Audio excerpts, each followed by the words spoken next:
আলহামদুলিল্লাহি রব্বিল আলামিন ওয়াসসালাতু ওয়াসসালামু আলা রাসূলিহিল কারীম। দেশ এবং প্রবাস থেকে যারা দেখছেন সকলকে জানাই আন্তরিক প্রীতি এবং শুভেচ্ছা। সম্মানিত দেশবাসী, হুজুরে আকরাম সাল্লাল্লাহু তাআলা আলাইহি ওয়াসাল্লামের স্ত্রী মা খাদিজাতুল কুবরা আত-তাহেরা রাদিয়াল্লাহু তাআলা আনহা, তিনি হচ্ছেন উম্মাহাতুল মুমিনিন। তিনি আল্লাহ রসুল সাল্লাল্লাহু আলাইহি ওয়াসাল্লামের প্রেমে উজ্জীবিত হয়ে নিজের জীবন যৌবন সকল কিছু বিলীন করে দিয়েছেন। আমার নবী পাক সাল্লাল্লাহু আলাইহি ওয়াসাল্লামের দামানে সমস্ত সম্পদগুলো তিনি কোরবান করে দিয়েছেন।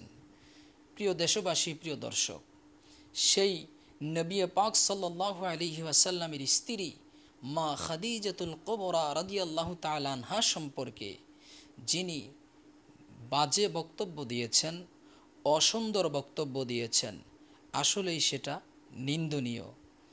যারা নবী পাক সাল্লাল্লাহু আলাইহি ওয়াসাল্লামের স্ত্রী উম্মাহাতুল মুমিনিনের ইজ্জত ও সম্মান রক্ষা করতে জানে না, তাদেরকে স্টেজের মধ্যে বক্তব্য দেওয়ার কোনো অধিকার দেওয়াও ঠিক হবে না।